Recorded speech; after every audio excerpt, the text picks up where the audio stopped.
Good afternoon. I am going to do PDI pre delivery inspection and a pre PDI clean for sold and delivery on this 2024 i5. 2024 BMW i5 M60 is what it is. 2024 BMW i5 M60. Price is $94,395 plus change. This is going to be my third i5 that I've gotten the opportunity and the privilege to clean up. I think the i5 arrived at the dealership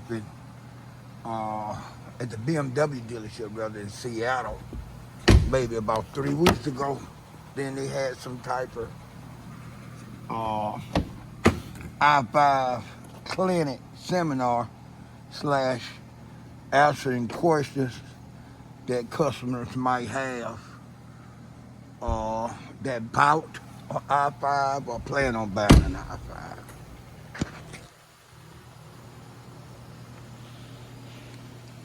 That was after hours, if I'm not mistaken, Thursday past.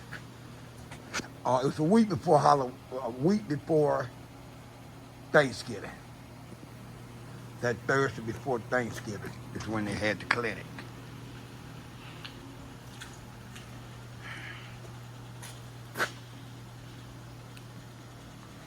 I like the i5. It's nice and big. It's a big sedan. And it's completely not hybrid, but electric. The first i5 that's completely electric. Not gasoline, and hybrid, complete electricity. I'm also get this a paint enhancement, and I'm gonna use some of this iron DeCon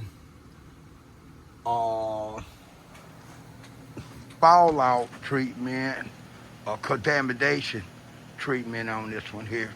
I hope I have better. I hope doing this particular car don't be like the X5 I just did, the 2024.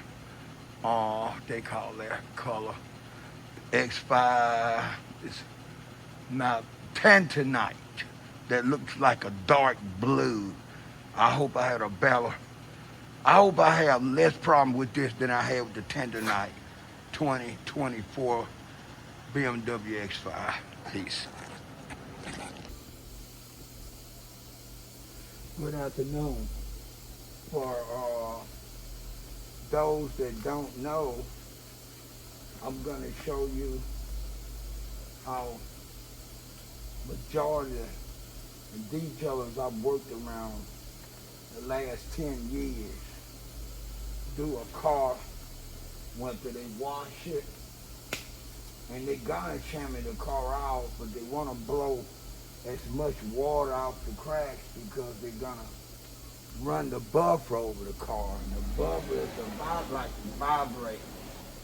So with all this water in the cracks, as the buffer is vibrating, it's bringing the water out, and the water is mixing with the chemicals, which makes it more difficult for a detailer. His pads end up getting all wet, and that's one of the worst things that could happen for a detailer that's getting ready to buff a car, is to have his pad all wet and gummy up. As much as possible, I try my best to buff a car after a car that's sat overnight. But we all know at least the ones that's in the automotive detailing industry, and they working for a dealership or maybe even a salon. That's almost impossible at times to let a car completely dry before you have to buff it. So this is one of the fastest ways we know to at least get some of the water out of the crack.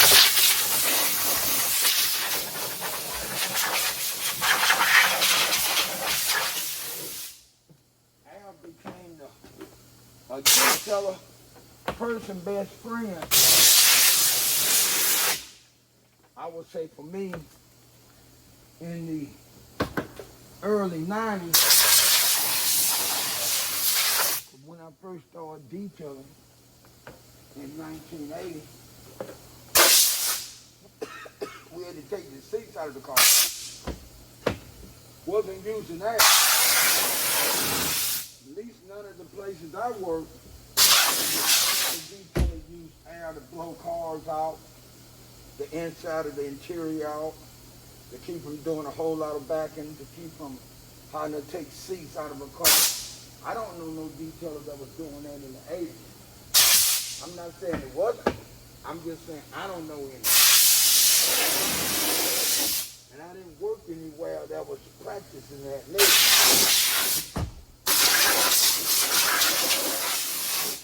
I had been living in Georgia about 8 years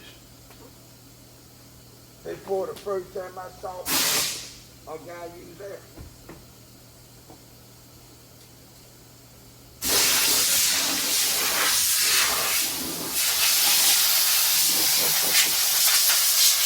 And that air made such a big difference in a detailer's life. I was like, why didn't he come up with air before?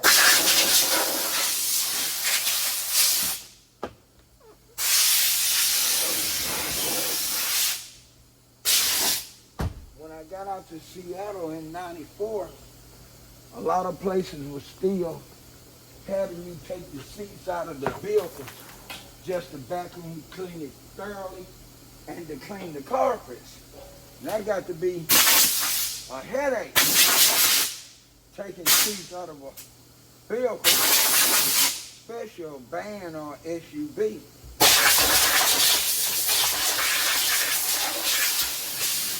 And when I tried to introduce them to air and how much air make a difference in the detailing, I'm not sure if the place that I worked at first, which was Emerald Detail, downtown Seattle, it was close to the Space Needle, Seattle Honda, Seattle Toyota back in, like I said, '94. It was shortly after I got into Washington State. I got in Seattle, Washington in September the 27th, 1994. Within the first week of August, I already had been through 2 different auto salons, detailing salons. And both salons was doing the same thing. They wasn't using air like that. They were still in that, take the seat out the vehicle so you could get to the whole area.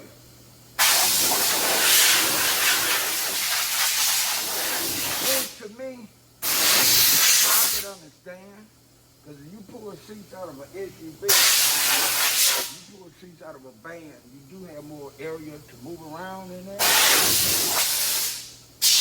But it's time consuming. And the both places were playing flat rate. So by the time you take the seats out, clean that whole area, the whole inside of the interior, put the seats back in, you already done prepped the car. Maybe you done buffed it, if not, you done prepped it, did the interior. Now you outside, you find yourself on a car 4 to 6 hours.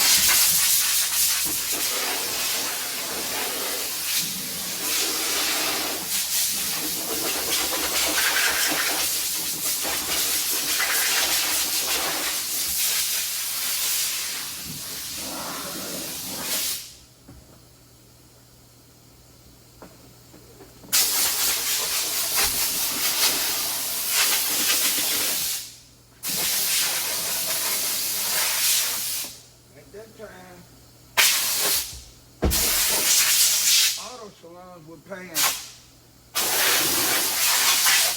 $22.50 to $24.50 a detail.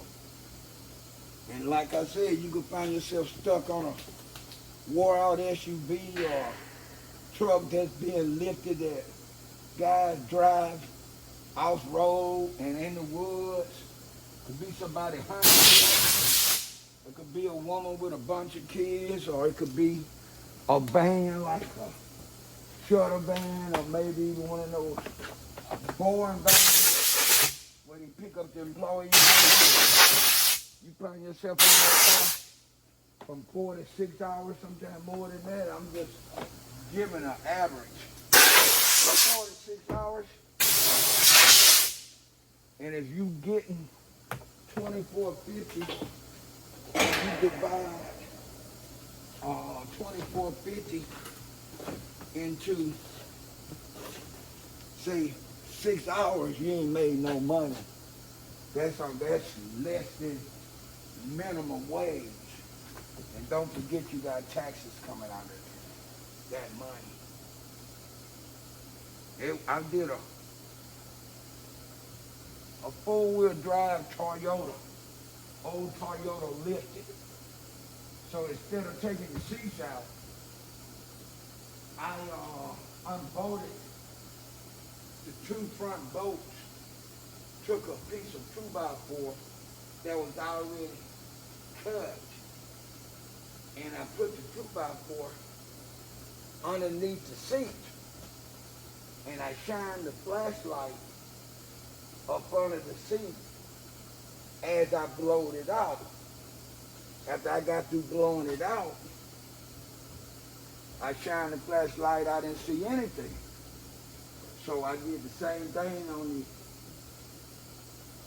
the passenger side. I go over to the detail supervisor that's running the detail salon and say, hey, I got this car ready. Where you want me to park it? What you want me to do next? He tells me, I didn't see you pull the seats out of the truck. I said, I didn't pull the seats out of the truck. I unscrewed the two front bolts in the front.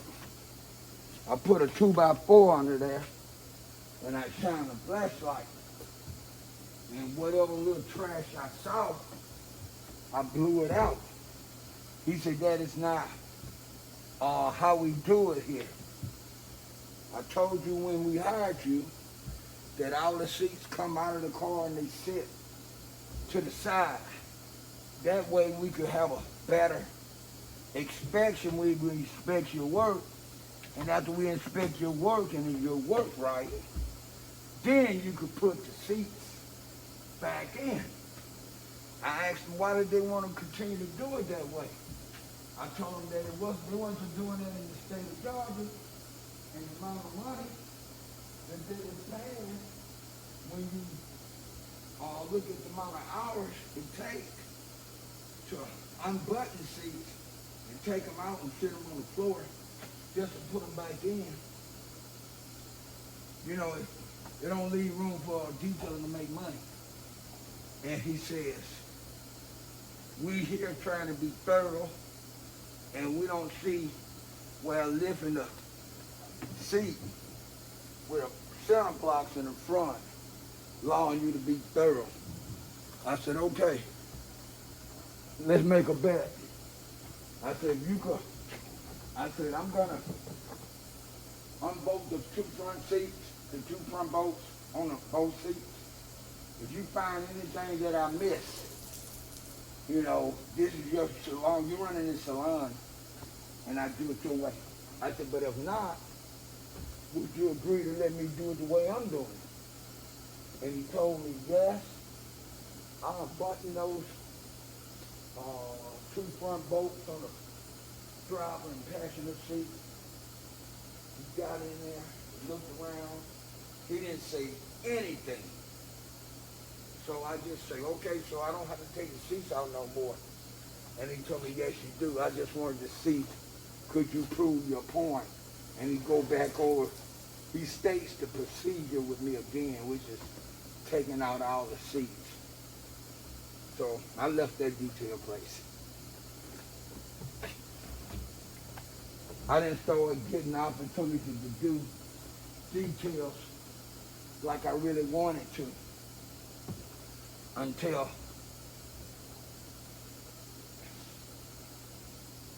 1995.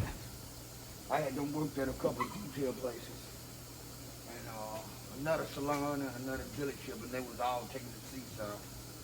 In 1995, I went into business for myself as an automotive detailer. That's when I got to where I didn't have to take the seats out. But I'm quite sure if I'd have kept on working for these salons or maybe even the dealerships, I would have continued to take the seats off until maybe 2000. I don't know if the people that ran the detail shop, the detail supervisor, I don't know if they knew of that method. Even if they didn't know of that method, if it allowed you to do more work, quality work, faster pace, they should have been down for it, but they weren't. Maybe they just didn't like the idea of Southern boy coming and telling them what he learned down south that could work real good at the detail shops and dealerships in the Seattle area. I don't know what it was, but I had to do it like until 95 until I got my own dealership. And I didn't have to ask nobody anything. I did exactly the way I wanted to do it. All right. This is about as good as I'm going to be able to blow around this car. I have, if I'm not mistaken, approximately 2 hours to get this car ready. So I can't spend no more time that I've already spent trying to blow the air, blow the water out of the cracks. So next thing I want to do is I'm going to shine up the trim piece. Then I'm going to put the mask in it. When I get to put the mask in, I'm going to shine the tires. After I shine the tires, well, I'm going to wait a little bit on the tires. They're still kind of damp. So what I'll do is I'll shine the trim piece, put the mask in, and then start running the buffer over it. Judging by how much time I have is how much buffing I'm going to do on this car. Because if I'm not mistaken, this car going out at 4 o'clock. And it is now 1:45 in the Seattle, Washington area. I think they call it the Pacific Pacific Northwest area. So basically I got 2 hours and 15 minutes. Usually in 2 hours and 15 minutes, I could bust this car in half to wax out for it. That if I don't get any other interference like another delivery, I have to stop. So I want to make the best of my time. This is only the third I-4 for me. Excuse me, not I-4, I-5. I've done a lot of them. I-4s. But this is only my third I-5. Sound like the interstate. I-5 takes you north, all the way north to Canada. You have to cross over the border. And south it'll take you from Canada all the way into California. And then once you get in California, you got to figure out what you want to do. Do you want to take an alternate route? Maybe you might want to jump on I-10 and go east. Who knows? But I-5 is just that long. So when I say I-5, even though I'm talking about this car, it makes me think about the interstate.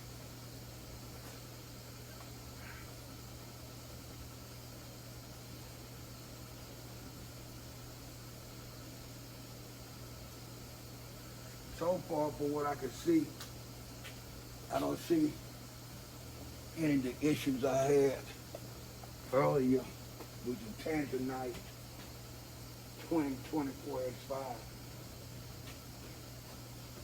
I don't see no contamination on the body like I did on the 2024 BMW X5.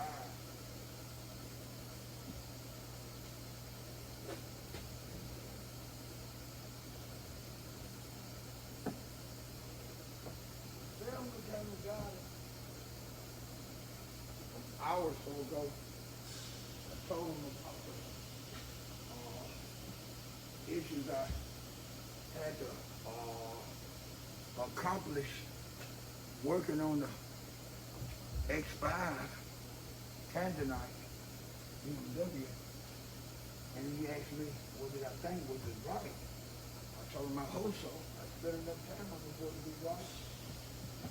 So what's the reason on the right?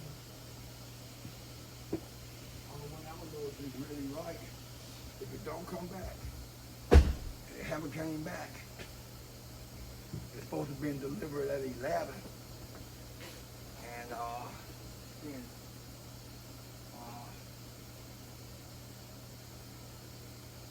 almost 3 hours later, I don't think it's coming back, but I hope it's on. I got my fingers crossed.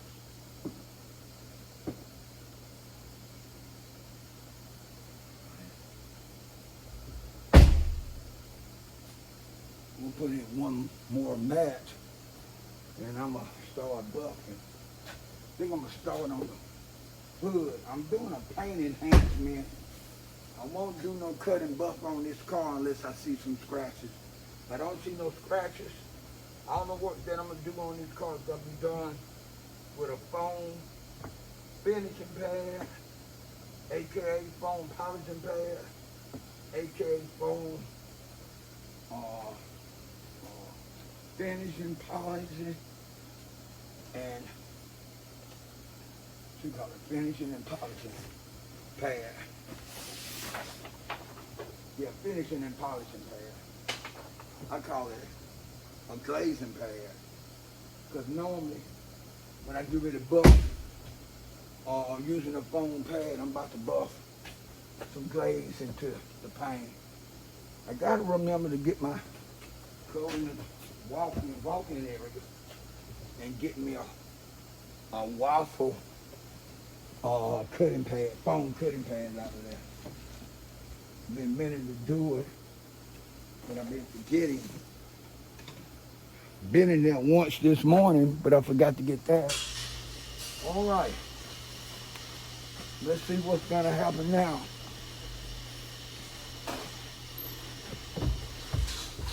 There go that thing I was talking about, interference.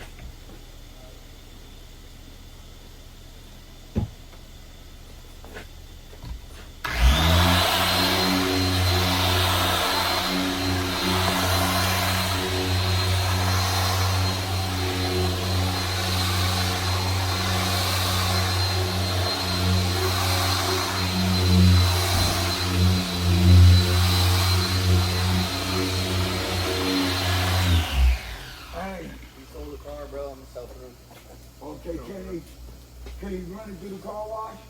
I'm on a deadline with this one here. I get you to bring it back. Yeah, I got about an hour and a half to finish it. You a salesman now? Probably gonna be soon. Good. Good for you. What you think, Dan? You think it get down, wipe down with the jammy, or you gonna run it? Or have it run it? All right. Thanks. Hey, when you come back, bring it right here. That way I can blow the water out. All right. Hey, homie, I was wondering where you was. What time did I tell you on that one? What time we say? 2. Okay. Yeah. You on time. I thought I said 12. Oh no, yeah, you said 2. And I was kicking myself in the ass trying to make sure it was ready. Man, Robert car beat that hell out of me. That Tanzanite, X5. Yeah. Wow, man, I've done so many Tanzanite. You know I love dark colors. That car kicked my ass. A lot of shit on it, or? Yeah, it was bad, bro. The worst one I've done. Really? Yeah. Damn. Yeah, I even used that fallout treatment. We got that iron stuff, and shit, I still had to work. I'm glad I didn't do it to Brian. That'd have been like a setup.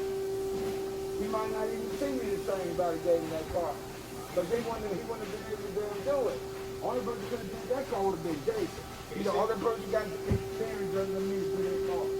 I even asked Brian to do it. And I said, no, I better do it.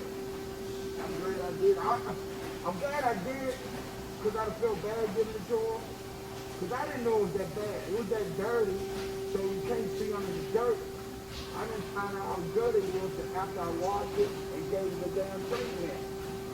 And then, you know, I got real busy. I couldn't dry it off like I want to right away. So by the time I got to drying off, it didn't already dry in a lot of stuff. So maybe if I'd have been able to dry it off right away, maybe I could have got some when I was sanding. So by the time I got to it, man, the whole hood and the front bumper was messed up. Damn.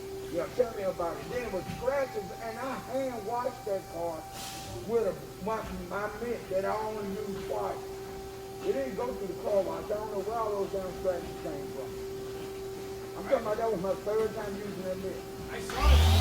Oh, damn, it looks good today. He's gone, ain't it? Yeah, but it's still there. They're doing paperwork. Oh, man, he told me 11 o'clock. I want that car gone. Because I told Robert, I said, hey, I don't know what y'all light's gonna say, but I'm through doing what I'm gonna do. I worked on it yesterday about 2 hours. Then I got busy, you know, because I had that rush, right? I came in this morning, I worked on it about another 2 hours, at least 2 hours, if not 2 hours and a half. And I was bouncing back from that to Collins I-4 to your car. Yeah. And I'm like, man, this car kicking me in the ass. It's taking too long. I wouldn't have bet you it paid for itself. I wouldn't have bet you I spent all the time that car paid working on that car. But if it don't come back, it was worth it, right?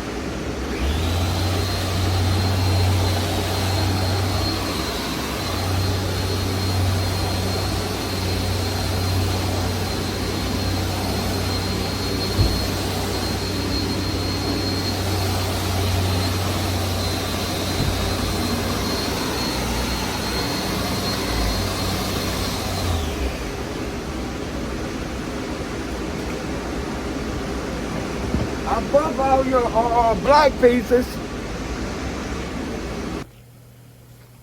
I stop and get a car for a new customer, what they call soul delivery.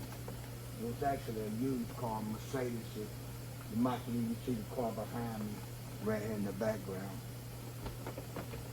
Matter of fact, I kind of like turn the camera that way, and that way you can see what I'm talking about. All right, let me get back over to where I'm at.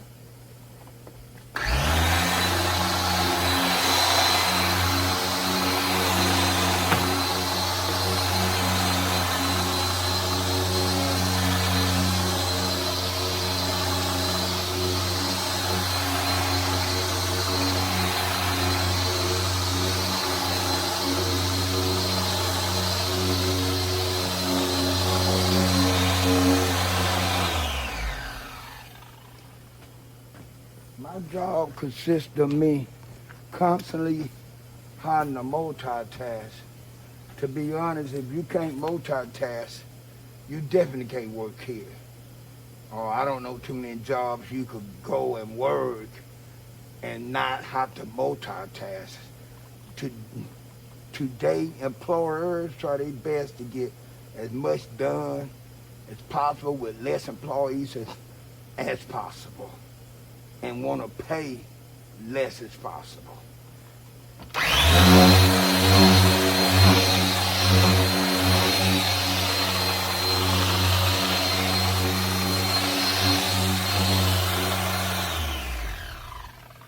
Some cases, like me, I make decent money here, working here, but I have to bust my ass. But I'm used to busting my ass because I've been working a long time. I don't need no one put up my rear for me to go fast. I turn it on and turn it off when needed.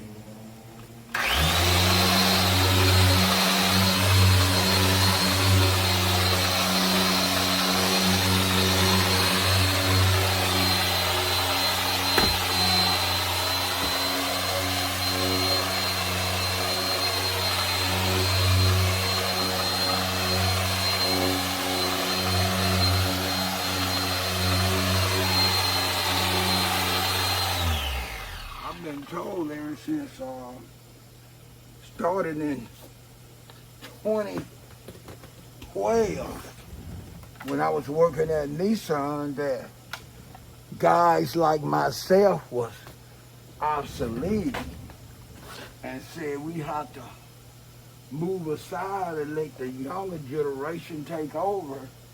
And like I said, that was like 2012. Even if it was 2013, it's been between 10 and 11 years, and I'm waiting to see the young people step it up and replace the older people, but it just haven't happened.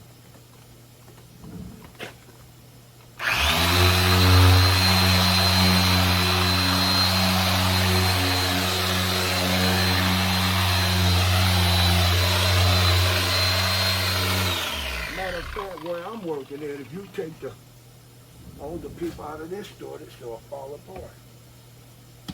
It's the older, more seasoned workers, and I'm talking about 40 plus, that's helping this place stay afloat.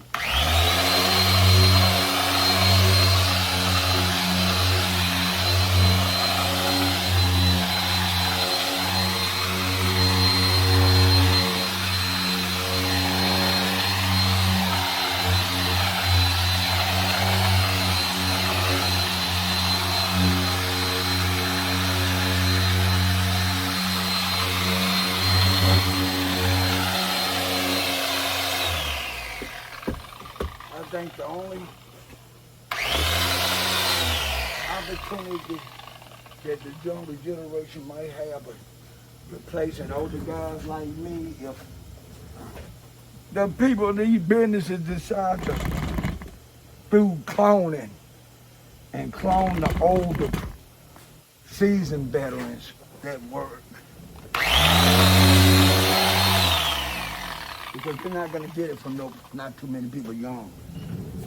It's just not the way things are going these days. I was almost fooled. I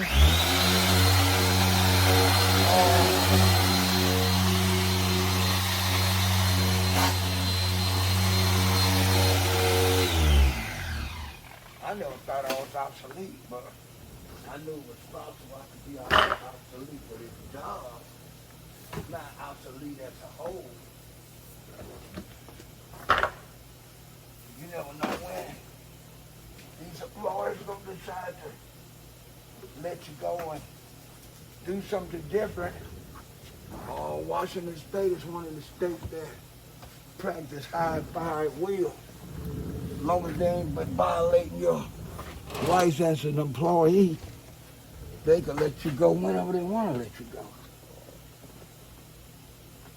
So because of that, I know any day could be my last day. But a person with my skills, I have proven it to myself over and over. I did thought Father Time would catch up with me, and I wouldn't be able to keep up with the younger generation, but so far I've been wrong with that. they have a problem keeping up with me. They always saying, the younger generation always telling me, EJ, you gotta know how to move. Well, I've been moving. Y'all just ain't been keeping up. I'm gonna bring this tripod down some because I'm gonna shine the tires up. And the next time I actually record this car, it's gonna show y'all how it turned out, like the finished results. That's why I'm lowering the camera down by letting the tripod come down. And hopefully you can see what I'm doing.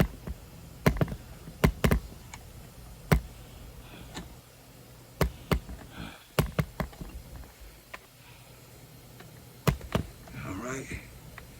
That's low as it's gonna come. So what I'm gonna do is I'm going to lift it up a little bit and push the legs in more, like that. And then that. And I'm gonna bring this leg all the way down and lock it. And now you got a pretty good job shot of seeing me shine the tires up. I'm gonna shine up these two tires, and when I come back and do another video, it's gonna be the finished results. I have all my paint enhancement off of here. All the tires will be shined, and you get a chance to see how the finished results look. I'm gonna shine this driver front tire, and I'm gonna stop recording. Show y'all how it turned out after I'm through. Completely through with it. I'm gonna move the tripod up. And when I was buffing earlier, I was buffing these lower panels down here because they're black. All right. You see. How's that? All right, EJ. How about that? Yeah, that's fine.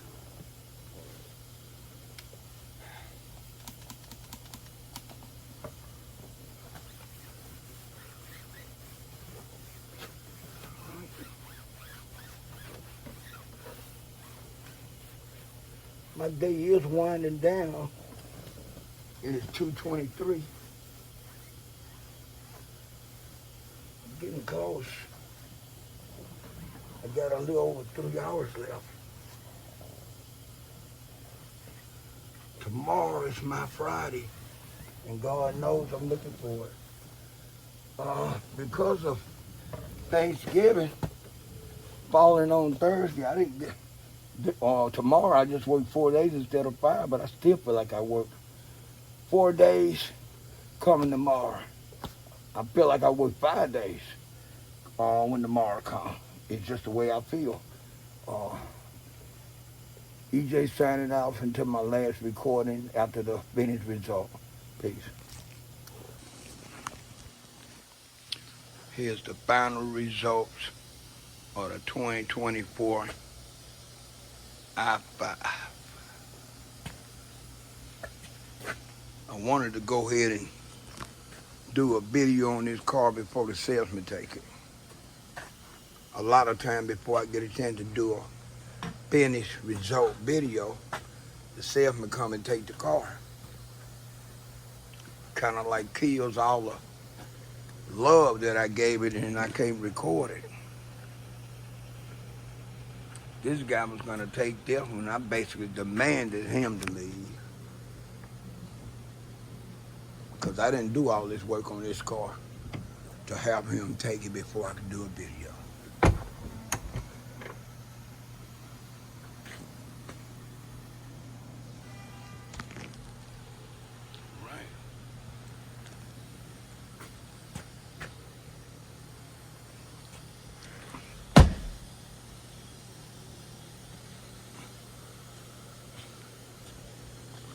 This look exactly like I was hoping it would look.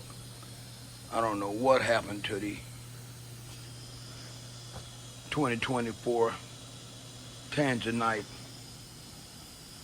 car that I finished this morning and worked on several hours yesterday. Got a scratch. Where's it at? It's kind of noticeable. Right there, I'm out to get that. This is EJ the Automotive Detailer signing out.